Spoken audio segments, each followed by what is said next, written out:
देश की सरकार भगत सिंह को शहीद नहीं मानती है, जबकि आज़ादी के लिए अपनी जान न्यौछावर करने वाले भगत सिंह हर हिंदुस्तानी के दिल में बसते हैं। भगत सिंह का जन्म 27 सितंबर 1907 को लायलपुर जिले के बनगा में हुआ था, जो अब पाकिस्तान में है। उस समय उनके चाचा अजीत सिंह और श्वान सिंह भारत की आज़ादी में अपना सहयोग दे रहे थे। ये दोनों करतार सिंह सराभा द्वारा संचालित गदर पार्टी के सदस्य थे। भगत सिंह पर इन दोनों का गहरा प्रभाव पड़ा था, इसलिए ये बचपन से ही अंग्रेजों से घृणा करने लगे थे। भगत सिंह करतार सिंह सराभा और लाला लाजपत राय से अत्यधिक प्रभावित थे। 13 अप्रैल 1919 को जलियांवाला बाग हत्याकांड ने भगत सिंह के बालमन पर बड़ा गहरा प्रभाव डाला। लाहौर के नेशनल कॉलेज की पढ़ाई छोड़कर भगत सिंह ने 1920 में भगत सिंह महात्मा गांधी द्वारा चलाए जा रहे अहिंसा आंदोलन में भाग लेने लगे, जिसमें गांधी जी विदेशी सामानों का बहिष्कार कर रहे थे। 14 वर्ष की आयु में ही भगत सिंह ने सरकारी स्कूलों की पुस्तकें और कपड़े जला दिए। इसके बाद इनके पोस्टर गांवों में छपने लगे। भगत सिंह पहले महात्मा गांधी द्वारा चलाए जा रहे आंदोलन और भारतीय नेशनल कॉन्फ्रेंस के सदस्य थे। 1921 में जब चौरा चौरा हत्याकांड के बाद गांधी जी ने किसानों का साथ नहीं दिया तो भगत सिंह पर उसका गहरा प्रभाव पड़ा। उसके बाद चंद्रशेखर आज़ाद के नेतृत्व में गठित हुई गदर दल के हिस्सा बन गए। उन्होंने चंद्रशेखर आज़ाद के साथ मिलकर अंग्रेजों के खिलाफ आंदोलन शुरू कर दिया। 9 अगस्त 1925 को शाहजहांपुर से लखनऊ के लिए चली 1 नंबर डाउन पैसेंजर से काकोरी नामक छोटे से स्टेशन पर सरकारी खजाने को लूट लिया गया। ये घटना काकोरी कांड नाम से इतिहास में प्रसिद्ध है। इस घटना को अंजाम भगत सिंह, रामप्रसाद बिस्मिल, चंद्रशेखर आज़ाद और प्रमुख क्रांतिकारियों ने साथ मिलकर अंजाम दिया था। काकोरी कांड के बाद अंग्रेजों ने हिंदुस्तान रिपब्लिक एसोसिएशन के क्रांतिकारियों की धरपकड़ तेज कर दी और जगह जगह अपने एजेंट्स बहाल कर दिए। भगत सिंह और सुखदेव लाहौर पहुंच गए। वहां उनके चाचा सरदार किशन सिंह ने एक खटाल खोल दिया और कहा कि अब यहीं रहो और दूध का कारोबार करो। वे भगत सिंह की शादी कराना चाहते थे और एक बार लड़की वालों को भी लेकर पहुंचे थे। भगत सिंह कागज पेंसिल ले दूध का हिसाब करते, पर कभी हिसाब सही मिलता नहीं। सुखदेव खुद ढेर सारा दूध पी जाते और दूसरों को भी मुफ्त पिलाते। भगत सिंह को फिल्में देखना और रसगुल्ले खाना काफ़ी पसंद था। वे राजगुरु और यशपाल के साथ जब भी मौका मिलता था, फिल्म देखने चले जाते थे। चार्ली चैपलिन की फिल्में बहुत पसंद थीं। इस पर चंद्रशेखर आज़ाद बहुत गुस्सा होते थे। भगत सिंह ने राजगुरु के साथ मिलकर 17 दिसंबर 1928 को लाहौर में सहायक पुलिस अधीक्षक रहे अंग्रेज अफसर जेपी सैंडर्स को मारा था। इसमें चंद्रशेखर आज़ाद ने उनकी पूरी सहायता की थी। क्रांतिकारी साथी बटुकेश्वर दत्त के साथ मिलकर भगत सिंह ने अलीपुर रोड दिल्ली स्थित ब्रिटिश भारत की तत्कालीन सेंट्रल असेंबली के सभागार में 8 अप्रैल 1929 को अंग्रेज सरकार को जगाने के लिए बम और पर्चे फेंके थे।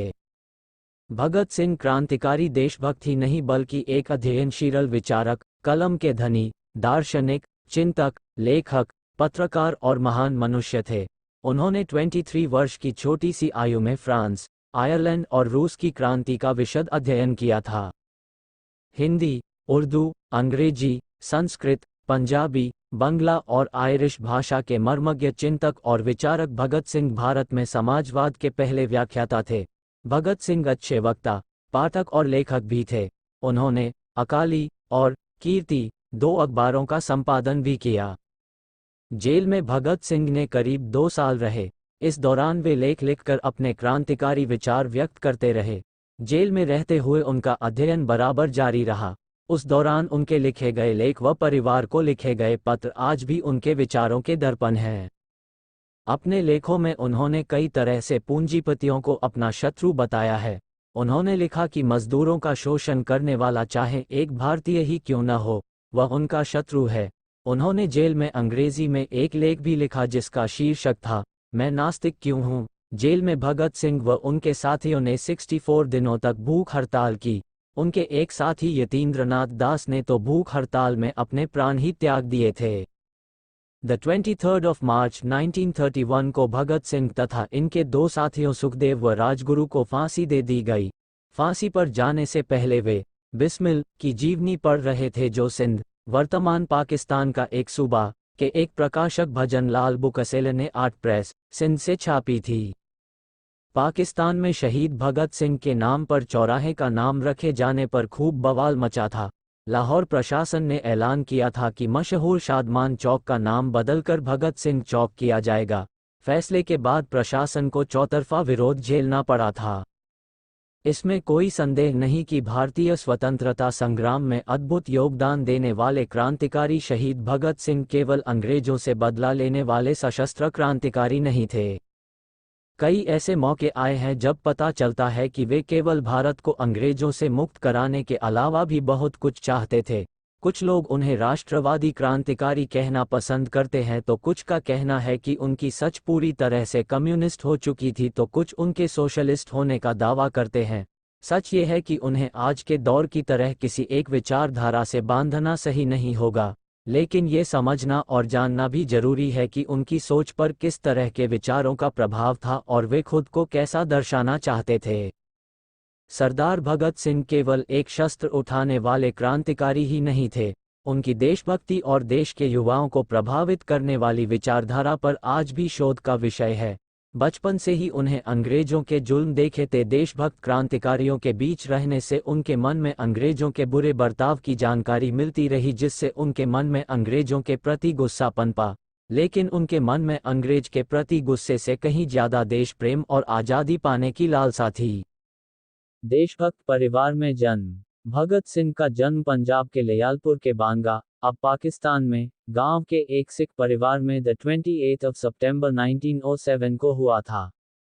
एक धारणा के मुताबिक उनकी जन्मतिथि 27 सितंबर को मानी जाती है।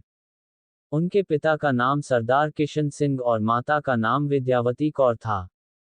पिता किशन सिंह अंग्रेजों और उनकी शिक्षा को नापसंद करते थे। उनके चाचा खुद एक क्रांतिकारी थे। भगत सिंह की शुरुआती पढ़ाई बांगा में गांव के स्कूल में हुई। इस बाद लाहौर के दयानंद एंग्लो वैदिक